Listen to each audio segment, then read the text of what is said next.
website at www.survivalradionetwork.us. SRN. We do radio 1 million strong. Testing. Hello? Hello, can you hear me? Yes. You are tuned to the hottest network out. SRN. We do radio. Welcome back to CAPBuilder Talk on the Survival Radio Network with your host, Mark E. Parham. Real talk with real people talking about real issues facing small business today. Well, I'm back. You think managing a business can be difficult? What about managing a city, especially a city on the forefront of everything like Atlanta? We're going to find out tonight from my special guest, who I am really excited to have on the show. It's Ceasar Mitchell, the president of the Atlanta City Council. But normally, I bring people on, I have them introduce themselves, but tonight I'm going to make sure people learn more about you, man. I'm going to have to do it for you because sometimes you're just too modest. So I'm going to read your bio here. Ceasar Steve Mitchell serves as the president of Atlanta City Council. He presides at all council meetings and votes in the case of a tie vote by the 15 council members, makes council committee appointments, and would exercise all powers as mayor should that office become vacant or the mayor be disabled. Prior to being elected city council president, Mitchell served 2 terms as a citywide Post 1 council member from 2001 to 2009. As a public official, Mitchell advocates for safer communities through specific initiatives, including police foot patrols. He has championed key legislation facilitating economic revitalization in the underdeveloped areas by offering measures to create 4 of the city's 10 tax allocation districts and supporting legislation for community input in the Beltline project. Ceasar has been featured in Georgia Trend magazine and one of Georgia's 40 Under 40 and Atlanta magazine as a rising star in its Super Lawyers edition. Recently, Ceasar was named one of Atlanta's 100 most influential people. In 2003, he became the inaugural recipient of the Leadership Atlanta Rising Star Award and is a graduate of his 2005 class. He is also an alum of the Outstanding Atlanta. In recognition of his community service, he's been honored by the Morehouse College Alumni Association and the UGA Black Law Students Association. Mitchell is a native of Atlanta, the son of Atlanta police officer and Atlanta public schools teacher, and a graduate of Benjamin E. Mays High School.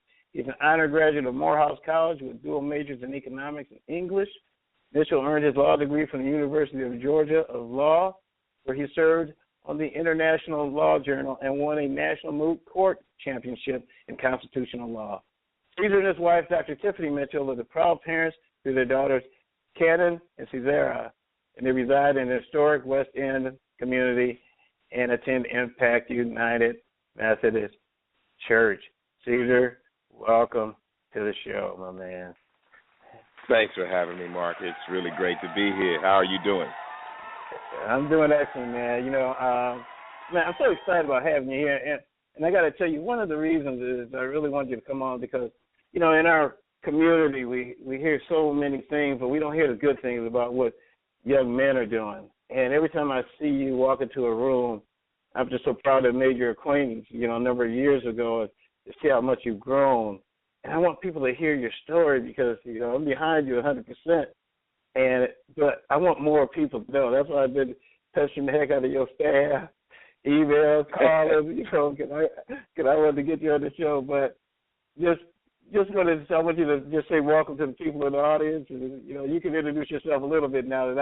First I want to see your second daughter's name correctly.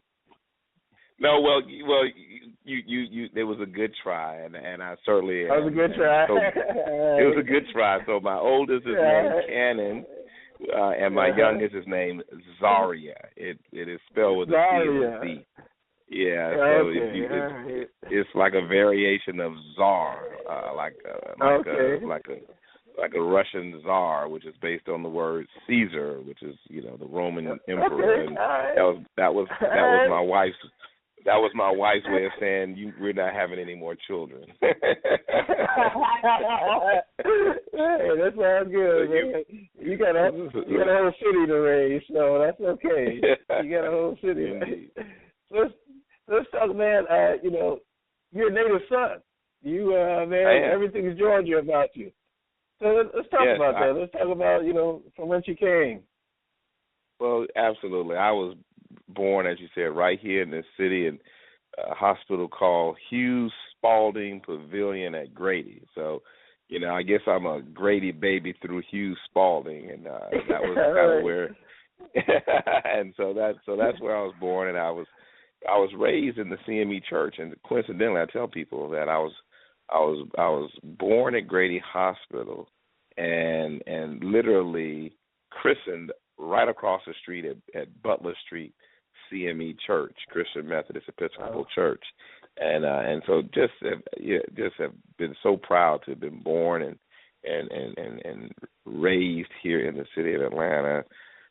Fortunate to have a mother who was committed to being a civil servant, public servant as a school teacher, and a father who was also, in addition to being an Atlanta police officer, he was also an ordained minister. He passed away when my brother and I were very young, but his memory and the legacy of his work really persists to this day in so many profound ways that I learn more and more because I'm involved in public service in the city of Atlanta, where he served as a police officer. I don't think you can get any more Atlantan than that. Okay. I guess you can unless you you really can. Maybe a little bit more Atlantan. I was I tell folks all the time. I said. Well, I tell you, the reason why is because I was very fortunate growing up. My parents were in the public service, serving the community, and you get a different look when your parents are involved in the community as to what's really going on. And for your mother to be in the education system and your father to be on the police force, I'm sure you overheard conversations about what's going on that the average child growing up did not hear. Okay, well, in some ways that's true. Yes. Okay. I think about my mom, who was Go right ahead. No, you go ahead. No, I was going to say, I think about my mom. She taught over at Fulton High School in Southeast Atlanta, and not far from the Thomasville community. And every year, she would, as an art teacher, she would take on additional responsibilities to do the coronation every fall, and then every spring there was this thing called a talent show that brought kids from all over the city to come and show their talent. And she coordinated that and planned that and was a choreographer for both of those really key events in young people's lives, not only at Fulton High School but in the city. And I just was, I didn't understand it then as a young kid. It was just such great entertainment. It's so great to be at Fulton High School. They had a great athletic program, but but to look back on how she was impacting young people and encouraging them to use their creativity to do great things and to be successful, that really is something that I was fortunate to see, and then I tell folks all the time that I learned community service and volunteerism from my grandmother, who was also a school teacher, but she was very involved in the community. And I remember when my brother and I were very young, we'd go spend weekends and the summer with her right here in Atlanta, and we would go and serve Meals on Wheels to people who were elderly or sick and shut in. And I would always think to myself, I said, my grandmother, is up in age herself.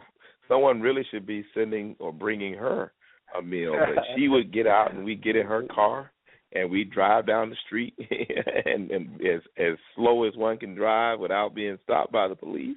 And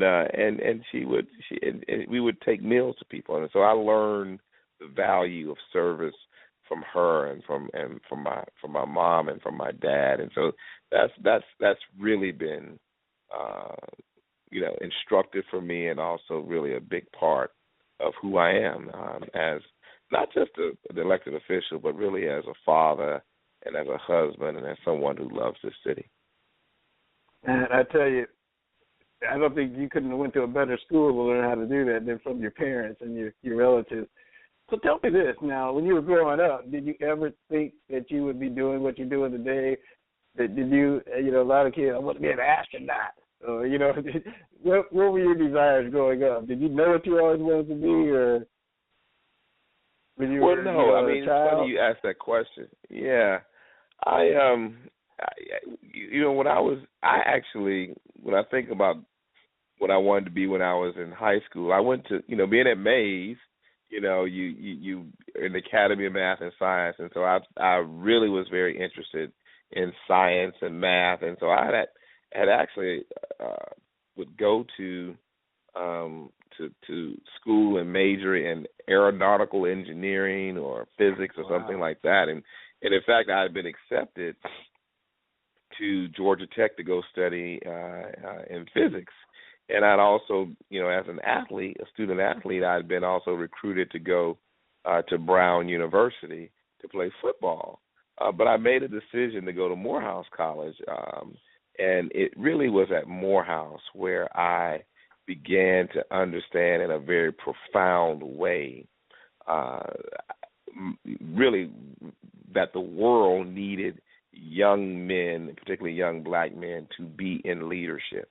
And to serve the community in a profound way. And so it was at Morehouse College that I decided to go to law school. And in my mind, I really thought to myself, I said, I'm going to go to law school, but, at some point, I want to follow the example of people like Maynard Jackson and Marvin Arrington and Julian Bond and others and John Lewis and get engaged in public service in some form or fashion. And I thought that law school would be the way to do it. And so it was in college when I really started to think about how I might give back through public service. But I'm going to back up a little bit. Going to Morehouse College really was like going from one institution that was really filled with the spirit of Dr. Benjamin Elijah Mays to another school that really was filled with the spirit of Dr. Benjamin Elijah Mays. Going from Mays High School to Morehouse College was like going basically from the 12th grade to the 13th grade because much of what we learned at Mays High School really centered around principles and high ideals and achieving all that you can achieve. And going to Morehouse is almost like this natural, fluid kind of transition into these same principles at the next level. And so, I just really believe that I have been incredibly blessed to have been born in Atlanta and to have been able to have that kind of educational experience. And that really has led to, or did lead to, my decision to get involved in public service.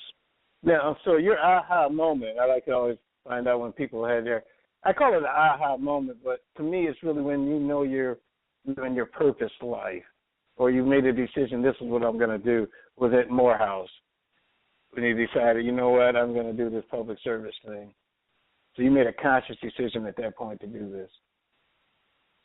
So I'll tell you kind of my aha moment, or,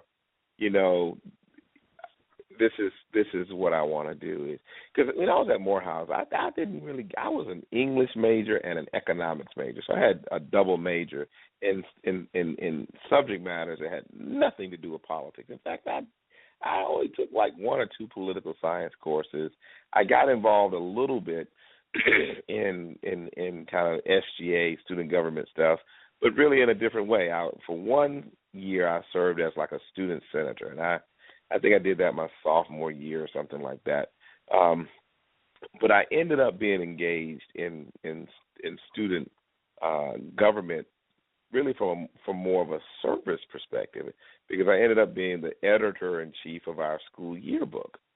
And so this wasn't an aha moment. I'm going to get to the aha moment, but I think it's instructive to talk about this experience as editor-in-chief of the yearbook, or how I became editor-in-chief of the yearbook, to give you some perspective on how I approach my work and my service as a citizen in this community.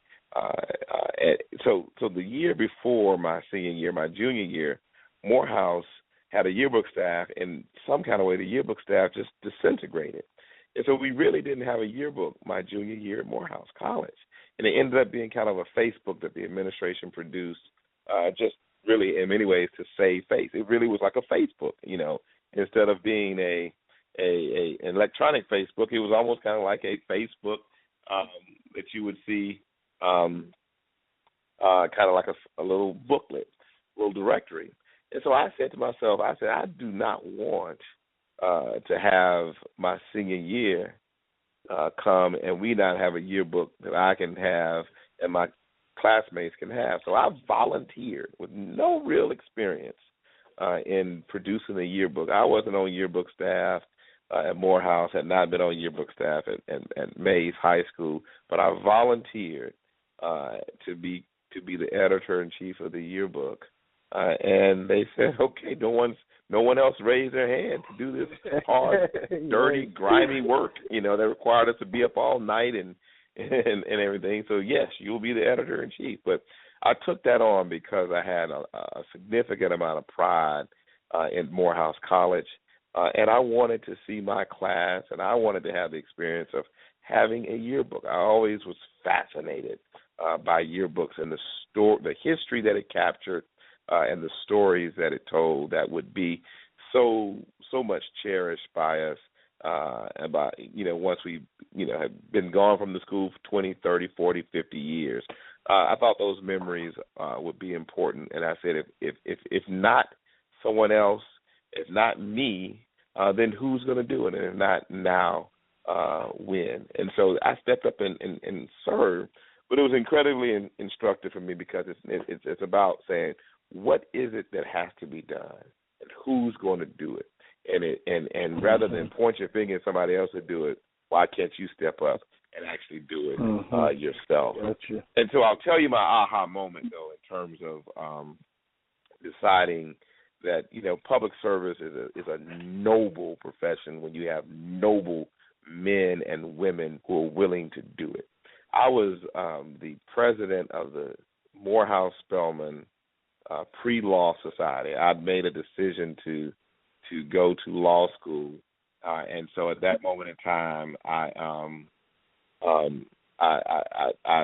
was taking courses that would get me in a position to do it, and so I invited as one of our monthly speakers Maynard Jackson, who had already served 2 terms as mayor, and at this moment in time was practicing law with a firm out of Chicago called Chapman and Cutler. And the reason he was Chapman and Cutler, yeah. And so the fact that he was practicing law with Chapman and Cutler out of Chicago is a whole other story that must be told at some point in the future, and then we can talk about it later.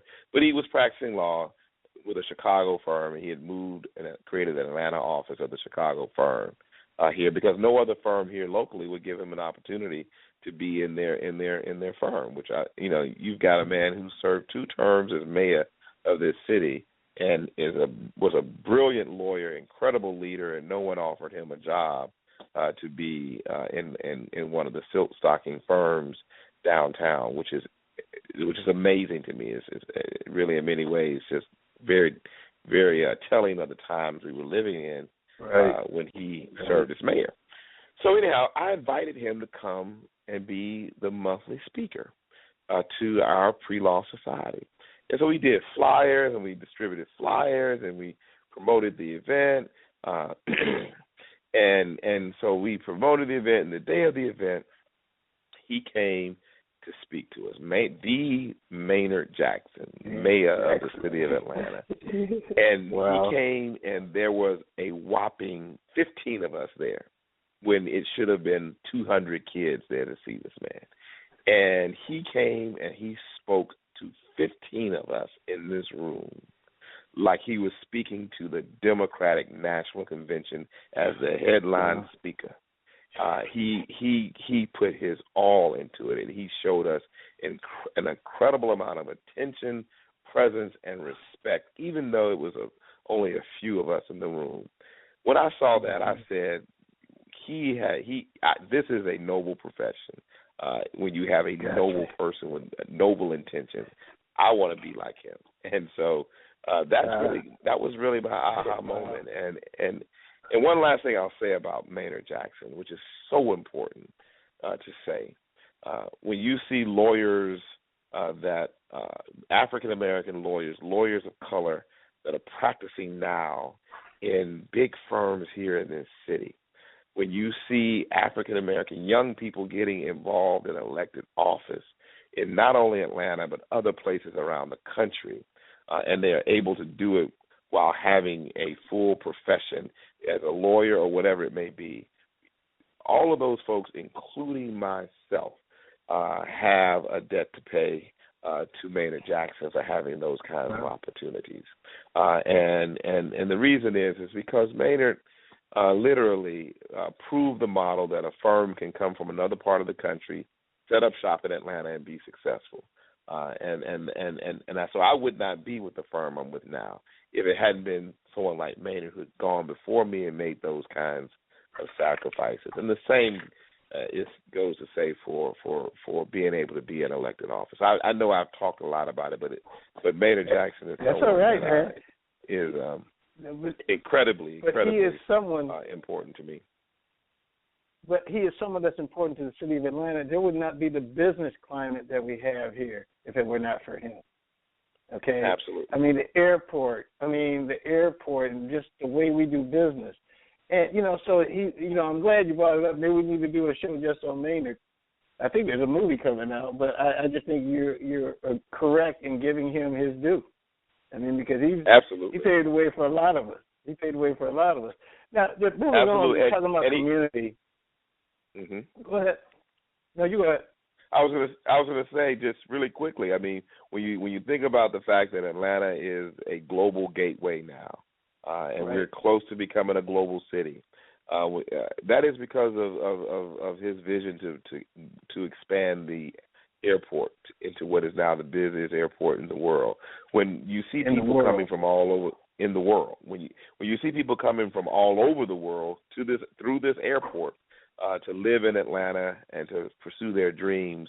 They're coming here because they know Atlanta set out a standard very early on under his leadership that this will be a place of equal opportunity.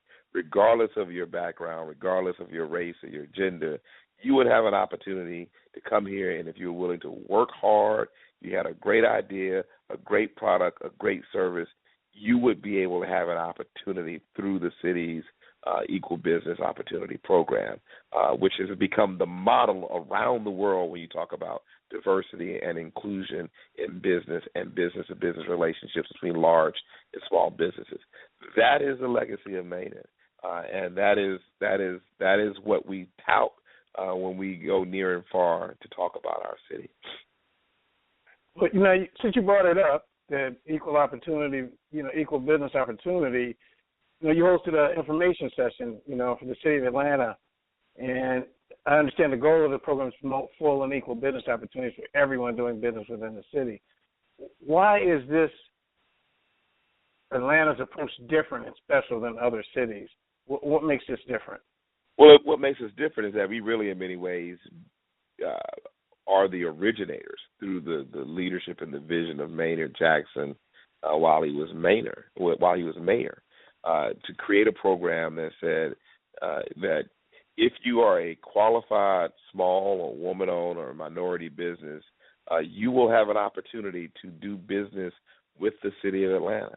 And you can do that as a partner, a joint venture, or a subcontractor with another large majority-owned business. And that is how projects got done in the city of Atlanta, and it became a model around the country. Now, here's why the program is unique and still exists. The program is a flexible program that is a reflection of the level of the need for the program. And so every so often now we do what's called a disparity study, which analyzes whether or not there is a need for the program and to what degree there is a need for the program in any particular demographic group, whether it be Hispanic-owned businesses, Asian-owned businesses, African-American-owned businesses, women-owned businesses, and small businesses as well. And so when that disparity study is done ever so often by the city of Atlanta every 4 or 5 years. The results of that study are used to construct a new program.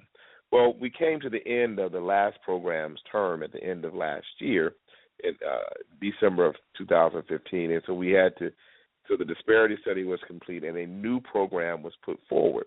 But we had to do it so quickly because it was completed and presented to the council really at the very last minute before the program was going to expire. So what I said I was going to do from a leadership standpoint was to do a community briefing on the new program, the new EBO program in January.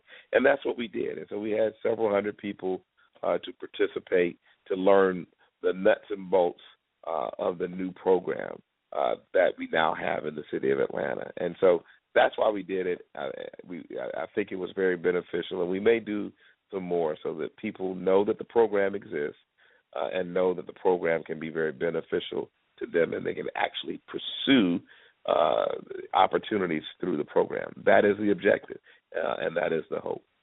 Now, are other cities doing this? Or, are they following what you're doing here, or are we out here all alone as being Atlanta number one? Are people adopting a lot of kind of? Some cities are doing it, and some cities are starting to follow the disparity study model.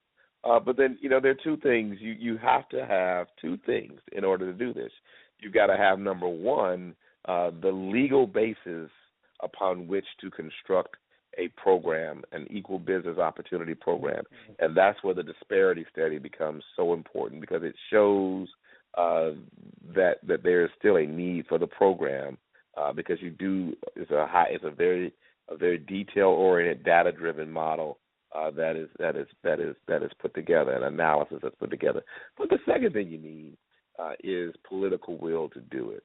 And so when you look around the country, you will see some cities have these programs at differing levels of intensity, and some of that's based upon what the law allows, based upon what's happening in their community from a disparity perspective, but then also the level of political will and really the level of political conviction and commitment to stand firm on a program such as this. So some cities are doing it. So many cities have fallen away from their program, but then there's still cities that are starting to lean back in on programs that focus on small, local-owned and minority women-owned businesses. Well, I think one thing that's important, not only are you doing this equal business opportunity through your Back to Business, and you get the fifth one this year, your Back to Business conference, you managed to put companies like Coca-Cola, Georgia Power, Porsche Cars North America, Office Depot, Home Depot, Delta, all in the same room. I've been going to these things ever since you started, and I watched it. I remember when you first started at City Hall, and when I went to it, where you're having it this year, or you had it last year in Metro Atlanta Tech. Well, I think it's at the Metropolitan State College, but incredible. Yeah, when I walked in the Atlanta room, Metropolitan State College. I saw all these businesses. I was like, whoa.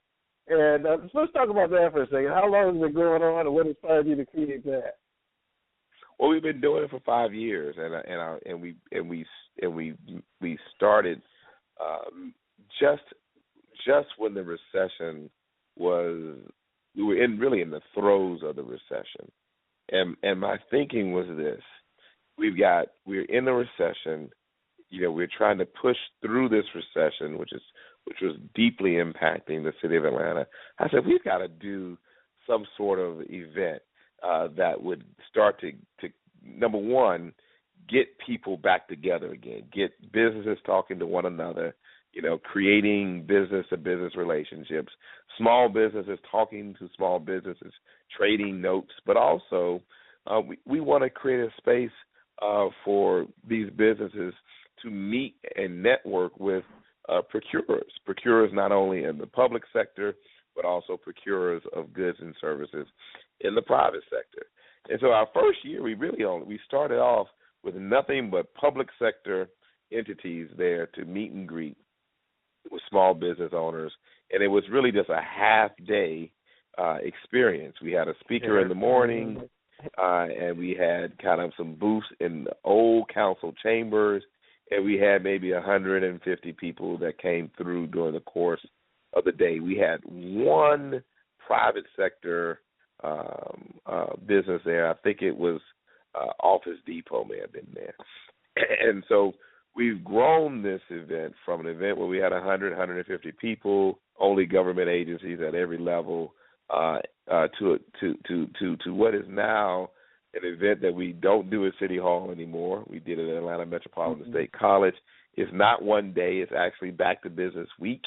And we have 600-700 people who will come out and meet not only with procurers in government on both the local, state, and federal level, but also we have tens of private sector businesses that are there meeting and greeting with business owners to let them know what the opportunities are. So it's grown tremendously. We're really glad to see the level of interest there, and our partners have been really great. GSA has been a partner with us, as well as the Small Business Association, and so we are excited to have them as partners, and we hope that this has provided a great opportunity for businesses to see one another, network with one another, and find opportunity, but through networking and getting to know one another. Well, I just want to tell you this: as an attendee, I have met more people at this conference over the years, and everybody just willing. It wasn't a small business, minority business thing. It was just a business-to-business thing. That's why I think you had the right name for it. And I've been an attendee for the past few years. I'm going to let you know right now, I might give Jim a call and let him know that I want to be a part of it this year. I got to come interview people. I want to really help put this on. So put me on that team, all right? I want to be involved in it because I just think it's very, very, very important. Now, we've been talking about business, but I want to switch over to community. You have a very large stance on education. I understand last Friday you were in Southwest Atlanta at Fickett Elementary School launching the largest book giveaway in the U.S. history. Let's talk about that. Yes. The 8 billion books gift. Yes, we were really excited about starting right here in Atlanta with the Billion eBooks gift program. It essentially is a wonderful program that does two things. It makes available to young people in school a number of books that they can have access to for free through electronic means. And then number two, it provides an opportunity for a family member who may be remote from their child to literally log in and do FaceTime and read a book to their child if their child or their grandchild, if they're out of town or their grandchild is across town and they want to tuck them in to a bednight story, to tuck them into to bed with a bedtime story. They literally can do this with this technology because the book is available and you do FaceTime on the tablet. It's a wonderful, wonderful program. And I was also just really just so glad to be able to launch it at Fickett Elementary School. Now, while I went to West Mountain Elementary School, we all knew about Fickett growing up as well. But guess what? My elementary school classmate, my middle school classmate, and my high school classmate, she and I were in school from literally elementary all the way through to graduating from Mays. She is the principal at Fickett Elementary School. And so I was so excited to be able to launch this program in Atlanta with Cheryl Twyman, who's a principal at Fickett Elementary School, someone I've known the better part of my life, all of my life, with the exception of probably 6 years of my life. I have known her, and we have been friends, and so that made it extra sweet. We also had the school board chairman, who is also an APS graduate, Courtney English. He was there to help launch this campaign, and so we were really honored to be able to do it in partnership, because partnerships are so important. Well, I understand that you have a technology partner who created you said they can FaceTime or video conferencing. How's this working? So there had to be some technology partners involved in this. So what's it like partnering with the tech people? It's wonderful. It's incredible. I mean, Us Time is the name of the company. Joe Selesky is the CEO and co-founder. And you think I'm excited about this? He is incredibly excited about taking this initiative around the country. And so we're again very excited that we started here in Atlanta. But as you know, technology is not what it used to be. In other words, you look at a big computer sitting in a room that weighs 5,000 pounds, and that was your technology. Right. Now you can move around the country, with something that weighs less than 2 pounds, and that's your technology, and they can spread this kind of wealth that he is spreading to our young people around the country with these billion ebooks. It's so interesting because I had a young lady, an 18-year-old, on my show a couple months ago that wrote a book. But she was talking about in school, they don't even have books anymore. The teacher will say, go research it on Google or go look on YouTube. And if you're not vested in technology, there's no way for you to get an education any longer. So if you don't know how to use it, so I think something like this where the kids are learning at such an early, and the big thing is that their parents have to learn too. Okay, because one without the other is not going to work. It's not going to work. Absolutely. So absolutely. I mean, I'll tell you, my little ones are 3 and 4, and they know how to use my phone. They know how to use an iPad, and they know how to They know how to surf the YouTube Kids net. I mean, they know how to do all that stuff on the phone. On the phone. So let's talk about this. One more community thing. Did some research. You're doing some kind of college prep series. What's going on with that? I mean, your education thing seems to be very important for you. So what's this college prep series thing you're doing? Absolutely. Thank you for asking about it. I mean, the college prep series is, again, another partnership with the Atlanta Public School System, and it really is it's my baby. I really enjoy doing this program because it's a program that's designed to not just get students ready for college, but students who are in high school, they are somebody's son or daughter. And as a result, they are in somebody's family. They are a family member. And so this program, as I see it, really is about getting families ready to send their treasures off to college and getting them ready and prepared to do it. And so the College Prep Series has been around for 10 years, and we have as our partner Princeton Review. And what we essentially do are 3 things. Number one, expose middle school kids and high school kids to the all-important SAT and ACT exam. So they get a chance to take the exam in real time, a real-life scenario. It's a practice exam. It doesn't count against them, but it's the real deal. And they get a sense of what it's like to be in that testing environment.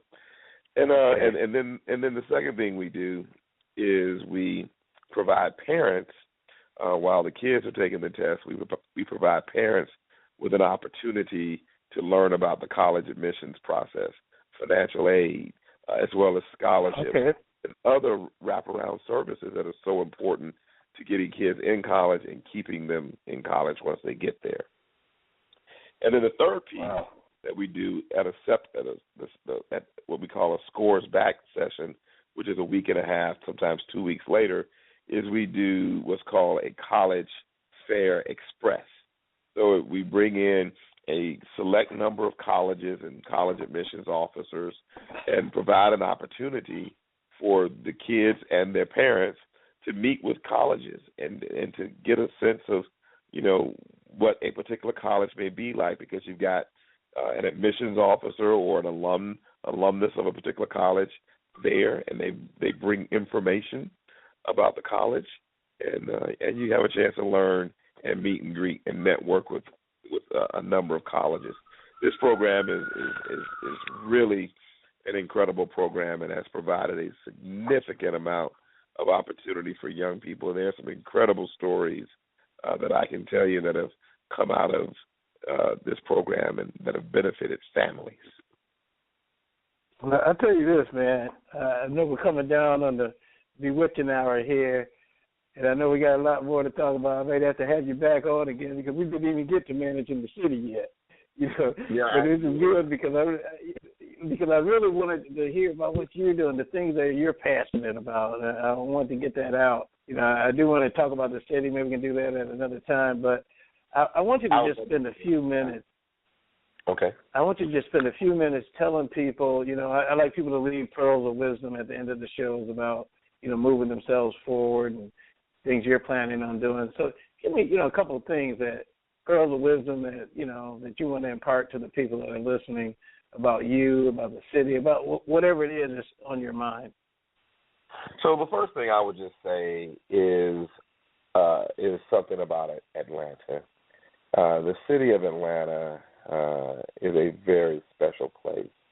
And I say that because if you think about the history of our city and how we have averted and avoided disaster, literally, because we've been blessed by God and we have been willing to come together in moments of tension and crisis to find common ground and to maintain harmony. And so Atlanta is really special. How in the world did a city like Atlanta beat out Greece to get the 1996 Centennial Olympic Games? It is because Atlanta is indeed a place where we dream big, and we certainly know how to act bigger than our dreams, and we know how to play above our weight class. But we know how to do this because we believe in working together. So Atlanta really is a special place, and I think it's important for people who live in the city to remember that. Not that we don't have challenges and that we don't have a lot of work to do. We really do. We've got to work on all things education. We've got to continue to create jobs and entrepreneurial opportunities for our citizens, and we've got to keep our communities clean and safe. But Atlanta is a special place, and it shows in so many ways. The last thing I would say is more related I guess how I approach my work every day. We're in a time now when people believe, and if you look at what's happening with this current presidential election, people believe that being bombastic and talking a big game and being insulting to people and not being willing to work together and to find common ground, even in compromise. We live in a time when people think that that's the way we're supposed to be, and it is not. The arc of history will show that civilizations that thrive, initiatives and things and institutions that have been created that have survived the test of time have survived because people come together and work together. They have a spirit of humility, a spirit of leadership, and they understand that there's something bigger than themselves. Enduring institutions are enduring institutions because the people who create those institutions understand the value of the institution and that institution is designed and should outlast them individually. So being able to get from the me and the I to the we and the tomorrow. There you go. But there you go. So I want folks to just remember, particularly during this season, as we see so many folks that are just crazy stuff, and it's all about the me and the I, not the tomorrow. Yeah, we don't. That's a whole other show on itself, bro. That's a whole other show. I tell you what. Well, I just got to thank you for taking. I know you got a busy schedule. You spent a lot of time with me. You've given a lot of information. I just want to let you know I appreciate you for doing what you do, and I got you 100%.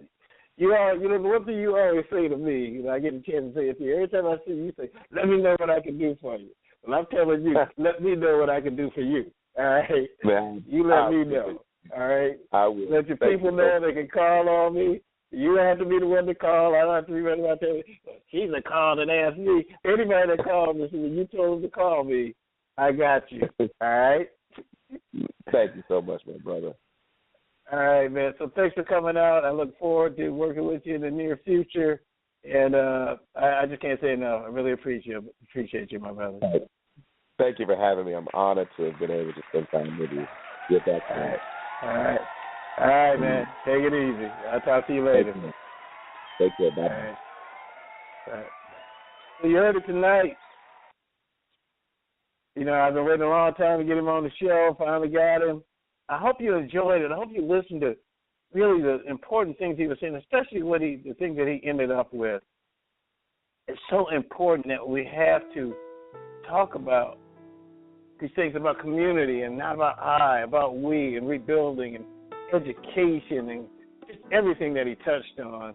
Some of us are born to be out in front, and that's who he is. But some of us are also born to support those who are out in front, and that's what you have to do. So get involved, volunteer. Don't wait to be asked. You see what's going on. Step up and step out and find out what you can do to make your community a better place. So you've been listening to Mark Parham tonight with the Honorable Ceasar Mitchell, President of the Atlanta City Council, just chopping it up about life, liberty, and the pursuit of happiness. So hopefully we're going to get him back on to talk about how do you run a city. We didn't get to that tonight, but we will. So, CAPBuilder Talk, real talk with real people talking about real issues facing small business today. I look forward to our next encounter. But until then, do what you got to do to get out in your community. Don't wait to be asked. Step up and step out. I look forward to our next encounter. Thank you for joining us this evening on the CAPBuilder Talk radio show on the Survival Radio Network with your host, Mark E. Parham. Real talk with real people, talking about real issues facing small business today. We are here every Monday evening from 8:30 to 9:30 p.m. Eastern Standard Time. To be a guest or for more information, go to CAPBuilderTalk.com. Please post comments on Facebook.com/CAPBuilder Network. We hope you enjoy this show.